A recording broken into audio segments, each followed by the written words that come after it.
ETF index mutual funds నేర్చుకుని stock మార్కెట్లో రాణించాలనుకుంటున్నారా? వెంటనే ఈ నెంబర్కి కాల్ చేయండి. నమస్కారం. కార్తీక పురాణం 23వ రోజు పారాయణలోకి వచ్చాం. ఈరోజు ఆదివారం అండి. రేపు సోమవారం, ఆఖరి సోమవారం. ఈ సంవత్సరం కార్తీక మాసంలో 4 సోమవారాలు వచ్చినాయి. ఆఖరి సోమవారం 24వ రోజు పారాయణ వింటాము. ఆ రోజున ఇప్పుడు ఈ 3 సోమవారాలు ఉపవాసాలు ఉండలేని వాళ్ళు ఆఖరి సోమవారమైన రేపటి రోజునైనా ఉపవాసం ఉండటం మంచిది. సాధారణ ఉపవాసం చేయొచ్చండి. పగలు పొద్దున్నే సూర్యోదయానికి ముందే లేచి స్నానం చేసేసి అలారం పెట్టుకుని లేచి స్నానం చేయటమే. ఆఖరి సోమవారం కాబట్టి స్నానం చేసి దేవతార్చన, దీపారాధన, ఇంట్లో దీపారాధన చేసుకోవటం. మగవారికి అవకాశం ఉంటే మగవారైనా ఆడవారైనా ఒకసారి దేవాలయ దర్శనం చేసుకోవటం. పగలు నిరాహారంగా ఉండి సాయంకాలం చుక్కలు వచ్చిన తర్వాత, చుక్కలు కొంచెం తక్కువ కనపడతాయండి, ఎందుకంటే అమావాస్యకి వారం రోజుల దగ్గరకు వచ్చేసాం కాబట్టి కొంచెం తక్కువ ఉంటుంది. చీకటి పడిన తర్వాత ప్రదోషకాలం అయ్యాక అర్చన అయిన తర్వాత చక్కగా వంట చేసుకుని భోజనం చేయొచ్చు. అవకాశం ఉంటే ఈ రోజున ఏదైనా దానం చేయండి. దేవాలయంలో అన్నదానానికి డబ్బులు ఇవ్వండి, అన్నదానం చేయండి. ఎవరైనా నలుగురిని మీతో పాటు భోజనానికి పిలవండి. ఇంట్లో ఇన్ని రోజులు చేయలేని వస్త్రదానమో, దీపదానమో, తిలదానమో ఏది కుదిరితే అది ఈ రోజున దానం చేయండి. విశేషించి ఫలదానం కూడా చేయొచ్చు. ఉపవాసం ఉన్న వాళ్ళకి తలా 2 పళ్ళు ఇచ్చినా కూడా మీకు ఉపవాస ఫలితం ఇతోధికంగా లభిస్తుంది. అవకాశం ఉన్నవాళ్ళు ఈ ఆఖరి సోమవారాన్ని సుసంపన్నం చేసుకోండి. అయితే మొదటి ఏకాదశి లాగానే ఈసారి ఏకాదశి కూడా సోమవారం అనంతరం రోజే వచ్చిందండి. అయితే సోమవారము లేదా ఏకాదశి మొత్తం రోజంతా ఉపవాసం ఉండాలి. మన వల్ల కాదని అనుకుంటే కనుక విశేషమైన కార్తీక సోమవారం నాడైనా ఉపవాసం చేసుకోండి. ఇంకా పారాయణలోకి వద్దాం. ఇప్పుడు ఈ బృందాదేవి ఒక ముని దగ్గరికి వెళ్ళిందని ముందు భాగంలో చెప్పుకున్నాం. నిజానికి చాలా పరాక్రమవంతుడు జలంధరుడు. అతను అప్పటికే త్రిలోకాధిపతిగా ఉన్నాడు. భూమిని జయించాడు, పాతాళాన్ని జయించాడు, స్వర్గాధిపత్యాన్ని చేపట్టాడు. సాక్షాత్తు లక్ష్మీనారాయణులని తన ఇంట్లో నివాసం ఉండేలాగా చేసుకున్నా కూడా చివరికి అప్పటి ఇంత బలపరాక్రమాలు ఉన్నవాడికి ఏమవుతుందో అన్న భయం బృందాదేవికి ఎందుకు వచ్చిందంటే, ఈసారి ఈయన చేసిన పని ఏమిటి? విష్ణువుతో కొంత యుద్ధం చేసి తర్వాత ఇంకా యుద్ధ విరమణ అయిపోయింది. ఇప్పుడు సంహారక శక్తి అయినటువంటి పరమేశ్వరిని ఆయన భార్యను కోరి మరీ ఈ యుద్ధానికి తెగబడ్డాడు. పరమేశ్వరుడితో యుద్ధం అంటే ప్రపంచంతో యుద్ధం. అది ఇంత పెద్ద యుద్ధానికి వెళ్ళేసరికల్లా ఆమె భయపడి తన భర్త ప్రవర్తన సరైంది కాదు కాబట్టి ఒకవేళ ఏదైనా ఆయనకి కీడు వస్తుందేమోనని భయపడి ఎవరినైనా సలహా అడగాలని అనుకుంది. అయితే ఆ సమయంలో పాతాళంలో ఒక ముని ఒక ఆయన వేయించేసి ఉన్నాడని సఖుల ద్వారా తెలుసుకుని, ఈవిడికి ఏ ఋషులు మునులు అందుబాటులో లేరు, ఎందుకంటే ప్రపంచం అంతా యుద్ధంలో ఉంది, లక్ష్మీనారాయణ ఇంట్లోనే ఉన్నారు, ఇంకా వాళ్ళని అడగదలుచుకోవాలి. ఆవిడే వెళ్ళి ఎవరో ఋషిని ఆశ్రయించాలనుకుంది. ఫలానా ఎవరో ఒక ఋషి గారు ఉన్నారు, ఆయన చాలా అద్భుతంగా చెప్తాడని. ఒక మాయ వల్లే అదంతా జరిగింది.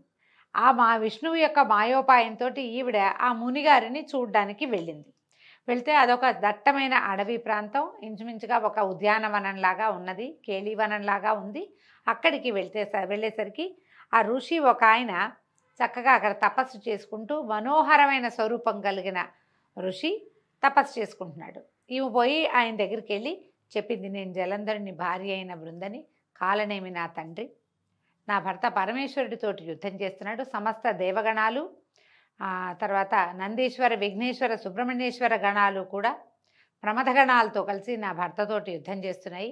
ఈ యుద్ధంలో ఆయనకి ఏదైనా కీడు పడుతుందేమోనని నాకు ఒక శంకగా, భయంగా ఉంది.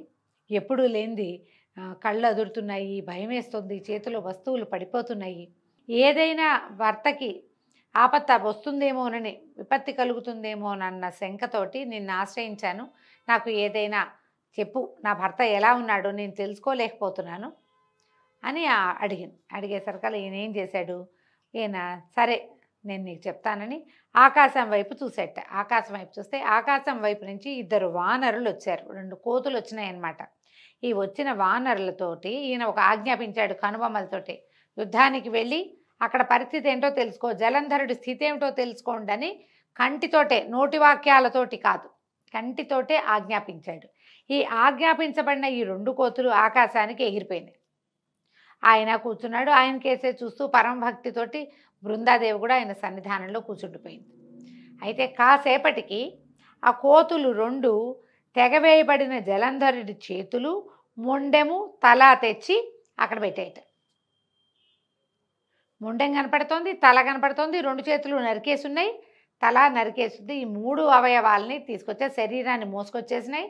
తల ఒకటి, చేతులతో 2 చేతులు పట్టుకొచ్చి అక్కడ పెట్టింది. అది చూసేసరికి భర్త యొక్క ఖండితమైన అవయవాలు చూడగానే గొల్లుమని ఏడ్చింది బృందాదేవి. విపరీతంగా ఏడ్చి ఆ ఋషి పాదాలు పట్టుకుంది. నా భర్తను బతికించు, నా భర్తను బతికించు, ఈ యుద్ధ విరమణ చేయిస్తాను, ఈ అకాల మరణం ఎందుకు వచ్చింది ఇతనికి, ఇతను చేసిన పని వల్లే వచ్చింది, నువ్వు బతికించు, ఇతనికి నేను బుద్ధి చెప్పుకుంటానని పరిపరి విధాలుగా బతిమలాడింది. బతిమలాడితే ఈయన ఏమన్నాడు, ముని నవ్వుతూ, శివోపహతులైన వాళ్ళని బతికించడం ఎవ్వరికీ సాధ్యం కాదు, అయినా నీ పట్ల నాకు అవ్యాజమైన కరుణ ఏర్పడింది, తప్పక బతికిస్తానని చెప్పి అంతర్ధానం అయిపోయాడట అక్కడి నుంచి. శివోపహతుడు అంటే పరమేశ్వరుని వాళ్ళ సంహరింపబడిన వాడిని ఎవరైనా బతికించగలరా?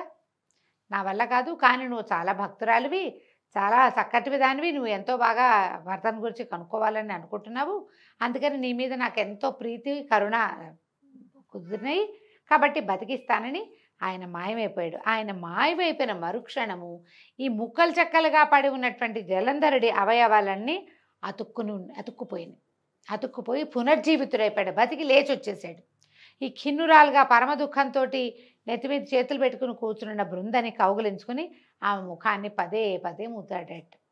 దాంతో ఆవిడ ఈ పునర్జీవితుడైన భర్తను చూసేసరికి పిచ్చిగా సంతోషించేసింది, పులకరించిపోయింది. భర్త చచ్చిపోయాడు అనుకుంది. ఆయన బతికొచ్చేసరికల్లా ఇంకా దేశకాల విచక్షణ నశించింది ఆవిడికి.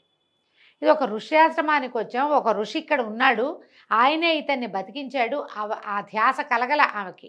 ఈ భర్త కౌగులించుకునేసరికల్లా ఇంకా ఆయన ఆ వనంలోనే ఉండిపోయి అతనితో అనేక రకాల సురత క్రీడలతోటి మునిగిపోయింది.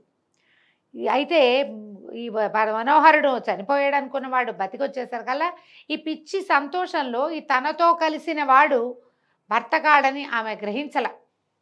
అనేక రకాలుగా క్రీడించిన ఒక సురతావసాన సమయంలో ఆయన నిజరూపం వచ్చేస్తుంది. ఇది దేవతల గాథల్లో అది కనపడుతుంది అన్నమాట.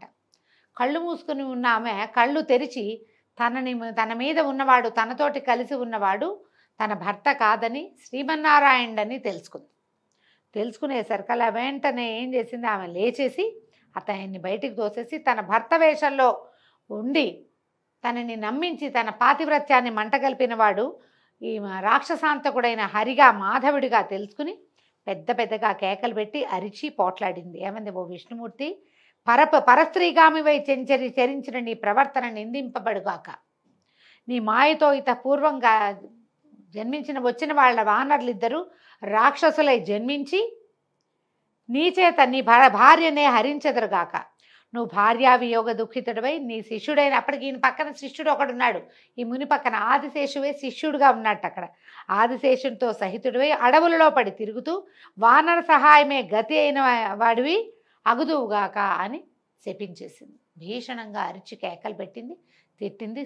పరస్త్రీగామివయ్యావు, నువ్వు పరస్త్రీనైనా నాతో చరించావు కాబట్టి నువ్వు భార్యావియోగాన్ని పొందుతావు. ఏ కోతి మొహాలతోటి వచ్చి నన్ను ఇలా వంచారో, నా భర్త శవాన్ని చూపించారో వాళ్ళిద్దరూ రాక్షసులైపోతారు. వాళ్ళిద్దరూ ఎవరు? విష్ణుమూర్తి ఎక్కడికైనా వస్తే ఎవరు వస్తారండి?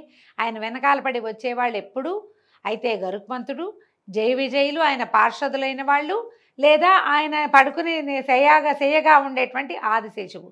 శిష్యుడిగా వచ్చిన ఆదిశేషుడికి శాపం తగిలింది. ఈ వానర ముఖాలతోటి వచ్చిన వాళ్ళిద్దరూ తర్వాత కాలాంతరంలో వాళ్లే రాక్షసులుగా జన్మించారు. జయ విజయులిద్దరే రావణ కుంభకర్ణులుగా జన్మించారని కథనం. నువ్వు చివరికి భార్యా వియోగివయ్యి నీ వెనకాల ఆదిశేషుడే సహాయుడుగా ఉండి కేవలము వానరాలు తప్పిస్తే ఎవ్వరూ సహాయం చేయలేని స్థితిలో పడిపోతావు. నువ్వు వీటిని వాళ్ళని చూపించి నన్ను మోసం చేశావని నానా విధాలుగా ఆయన్ని తిట్టి దుఃఖిస్తూ పరమ దుఃఖంతో ఆవిడేం చేస్తుందట, అగ్నిని కల్పించుకుని అందులోకి పడి బూడిదైపోయింది. ఆయన ఏం చేశాడు, ఈవిడ అరుస్తూ ఉంటే ఆమెను కౌగులించుకుపోయాడట. తనని అభిలషిస్తూ దగ్గరికి వస్తున్నటువంటి హరిని ఆయన నుంచి, శ్రీహరి నుంచి తప్పించుకుని అగ్నిని కల్పించుకొని బూడిదైపోయింది. ఆమె వెంటనే ఇట్లా పెద్ద మంట వచ్చి మంటలో కాలి బూడిదైపోయింది. అయితే ఏమైందట, ఈ తను కల్పించిన మాయలో ఆమెని భ్రమింపచేసిన విష్ణువు ఈ భార్య స్త్రీ సౌఖ్యంలో మైమరిచిపోయి ఉన్నవాడై మాయామోహితుడైపోయాడట. ఇలా జరుగుతుందా? జగన్నాటక సూత్రధారే ఇంత పని ఇలాంటిది జరుగుతుందా అంటే, శివమాయ, విష్ణుమాయ, బ్రహ్మాది మాయల కంటే మహామాయ ఒకటి ఉన్నదని, దానికి మేమెవ్వరము అతీతులము కాము అని మహావిష్ణువే ఒక కథనంలో చెప్పినట్టుగా మనకి కనపడుతుంది. శివపురాణంలో కనిపిస్తుంది ఈ కథనం. మావి చిన్న మాయలు, వీటిని మించిన పెనుమాయ ఇంకొకటి ఉన్నదని చెప్తాడు ఆయన.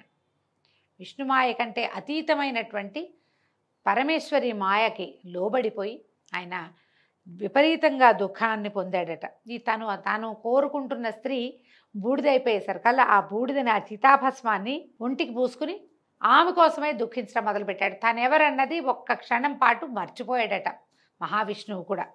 దాంతో ఈ చుట్టుపక్కల ప్రాంతాల్లో ఉన్నటువంటి సిద్ధులు, ఋషులు అందరూ పరిగెత్తుకొచ్చారు. ఎప్పుడైతే ఈమె యోగాగ్నిలో తగలబడిపోయిందో పరిగెత్తుకుంటూ వచ్చారు. విష్ణువు యొక్క దుఃఖభరితమైన స్వరం వినపడేసరికి ఎందరో సిద్ధులు, మునులు, యోగులు అందరూ వచ్చి, మహాదేవ, నువ్వు శ్రీమన్నారాయణ, నువ్వు నారాయణుడివి, చనిపోయింది జలంధరుని భార్యే తప్పిస్తే నీ భార్య కాదని వాళ్ళు ఎంత చెప్పినా ఈయనకి అర్థం కాలేదట.